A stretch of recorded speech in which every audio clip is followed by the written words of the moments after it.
Well, how do that, chums? I doff my cap and I'm playing Dragon's Dogma, the Dark Arisen. And yep, today, chums, I'm going to take Phoenix for a haircut. In fact, a full frickin' makeover, because at the moment I've made her like a little elfin-type woman.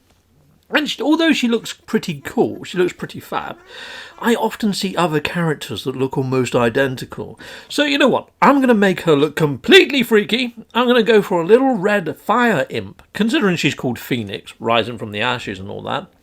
Why not make her very fire-orientated? Yeah, so I'm going to go take her to the hairdressers, and we're going to pay for a full makeover, and I'm going to try and turn her into a fire imp or a demon-type looking child. Heck yes, let's go on in. We've got the Phantom of the Opera mask. I'm going to staple that to her, make her look pretty darn freaking evil. Hello there. Now, the funny thing is, she said that she used to be a doctor before she was a barber. Now, outside of the barbers, you know, you've got the red and white stripy poles. Yeah, that was for blood and bandages. It was quite often that your local barber back then would also be able to do amputations, take off a leg or an arm or whatever had festered or become necrotic, with leprosy or whatever. And that's where that red and white stripy pole comes from. Yeah, blood and bandages. Anyhow, there we go. Let's see what she looks like. Kaboom! Through the power of editing, there she is as a fire imp. I was going to give her a little mohawk with maybe yellow hair on top of her head, but I tried it and it looked a little bit cheesy. So you know what, I'm just going to leave her bald. You know what? Nice shiny little head. Yeah, pretty darn sweet. I mean, most of the time you usually pick up helmets and things to put on these characters anyway. It doesn't really matter about what hairstyle you pick. So there we go. Boom! Dundly and done. Lovely job. I think she looks pretty darn sweet. Let's see what she looks like with her armour on if I go into status. And oh yeah, she's looking pretty darn cool there, isn't she? But if we go into here, go into the hair, and then hit up there. There she is. Now she looks a little bit more menacing, doesn't she? Yeah, she looks like a demon child. I think I've managed to pull that one off. Awesome! Hope you like the new look to Phoenix. Right, we may as well do a mission, mightn't we else? This is going to be a very short little video. And yeah, there is a mission that you do in the Noble Quarter. You go to see Furnival, or whatever his name is, this guy that lives in this giant freaking mansion up here that nobody seems to really like all that much. And he's a bit of a toff, and his daughter's even worse. She's a spoiled little brat. However, there is a mission where you get to familiarise yourself with her, and she's actually not all too bad, I suppose, as far as kids go. There we go, Furnival. Yes, interact with Furnival, and basically you've got to babysit.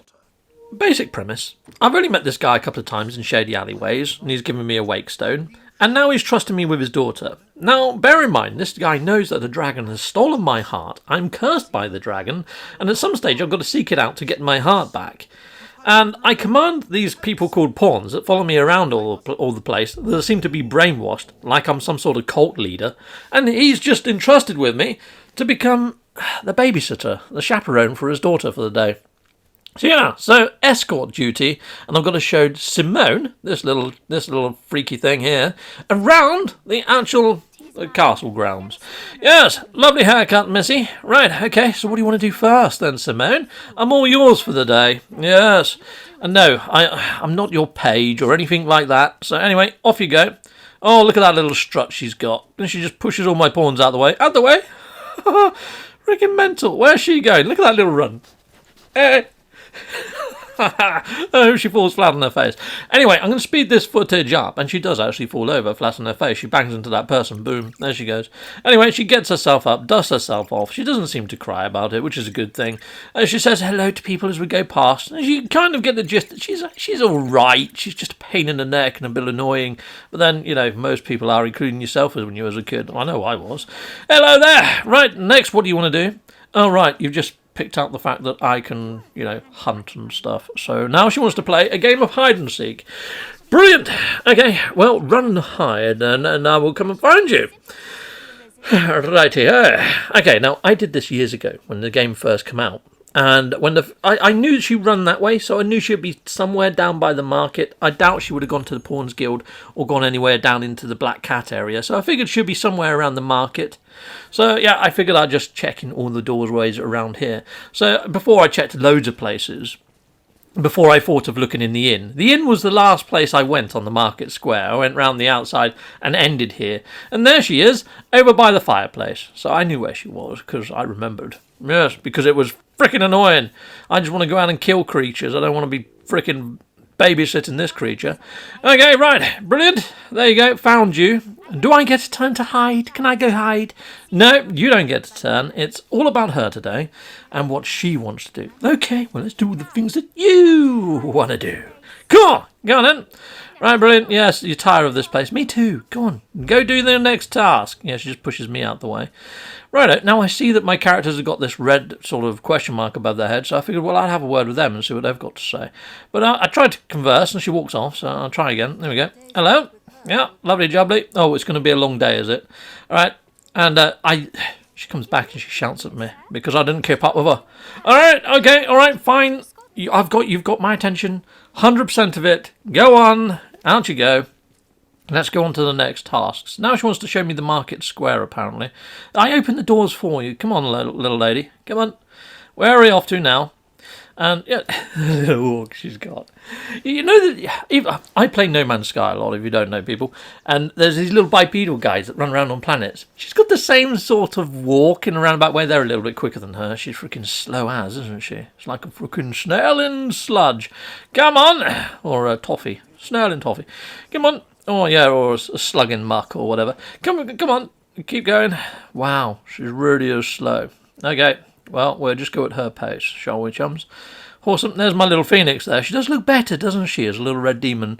I guess. Well, I think she does. All right, well, at least she looks different, anyway. Well, okay, Simone, right. I can go no further. Oh, no. Pray fetch me some water. Okay, I will. In a flagon? You can flag off. Right, okay. Okay, righto. Well, I haven't got any empty glass flasks, so I'm probably going to have to buy one. Right, okay, yeah, we'll buy a flask and then we'll fill it with water. You know when she was hiding behind the fireplace? I'm fairly sure that was a jug of water next to the fireplace. I might be able to fill it up from the fountain. That'd probably just really narc her though, wouldn't it? Well, let's do it properly. Right, let's just go buy a flask. Now, are you under these curatives? No, you're not. So you must be in the upset menu. Here we go. Empty flask. That's what I want. It's going to cost me 19 gold. All right, fine. I'll buy one. Thank you very much for the empty flask. Nice. Thank you, love. Right. Now to go fill it up. So this, I can't fill it in that. That would have been too freaking easy, wouldn't it? And I don't think I can fill it in the fountain. We'll give it a go. No. Okay, fine. I'm fairly sure there was a pot that was flashing on the floor when we found her. And over to the right. But let's just see if we can get these. No, there's no flagons there. I was hoping to give her it in a flagon. That would have maybe scored extra brownie points. But I don't think you can fill flagons of water. Righto, we've got her a flask. Let's go take her the flask. And hopefully it's going to be good enough for Simone. Simone, Fornival's daughter. Here you come. Well, here I go. And here I come to give you said water in a flask. Are you going to like water in a flask? There you go. Lovely. There we are. Thank you. Ah, she said thank you. See, she can be kind of polite, can't she? I'm not a page. I'm not your manservant. Right. She wants to race me. Okay, alright. Right. She says not to patronise her. Now, I did this back in the day, as you know. And if you beat her, she's not too happy. If you let her win, but just by a small margin, she's super happy. And she sings your praises to Fornival. So I'm going to let her win. So there's a couple of times where, in the past, I remember I banged into her, like I just did there, and she stumbles. If you do that, you have to just wait for her to take the lead again. Go on, go. There you go. Give you a free count. Right, now I'm coming. Here I come. Ready or not? There she goes. Little arms. She's got quite a sweet animation, really, hasn't she? Right, keep going. Yep. And I just keep neck and neck with her. If you take over her, I mean, look, if I bump into her, I'll show you. Bang. If I bump into her like that, she's going to pause for a while. Just stop, wait for her to go back into her run animation, and then just sort of stay near her. Don't bump into her, because, it just takes frickin' forever if you keep doing that. But you just want to kind of let her win this, is what I would say. But just by a small margin, not by a country mile, because she knows that you've let her win. She's equally disappointed if you beat her. She gets a bit narked as well. There you go. I sort of slowed down. And there you go. Off I go again. And I'm letting her win. Boom! That's about right. There we are. That should... Yeah. Awesome. I've bested the Arisen. That's made her day. Cool, there you go. Babysitter skills taught. Nice one. Cool. Now she says we've got to go back to her father. Nice thing is, we teleport there. Yeah, no need to edit, none of that sort of stuff. Just hit the button. Done. Cool. And then you go back to Faunavall. Faunavall's very pleased that you looked after his daughter. Well done me. Well done you if you're following this as a guide. Sweet and awesome. And if you are following it as a guide, just hit the likey thing and the subscribey thing and the belly thing. You know the things. Hit the things. Heck yes. Boom. Done. Quest is now successful. And I'm now level 55. 55. Awesome. Heck yes. My little demon sprite is looking pretty darn freaking sweet. Yeah. If you like the demon sprite, let us know in the comments. That'll be cool. Until next time, you've been freaking awesome. I've been Captain Steve. Goodbye. And goodbye again. Dragon's Dogma. Heck yes. Well, thank you very much for watching. If you like what you see, please hit a like and a subscribe. And I'd like to say a massive, great big thank you to all of my backers over on Patreon and over on YouTube membership. Thanking you, backers.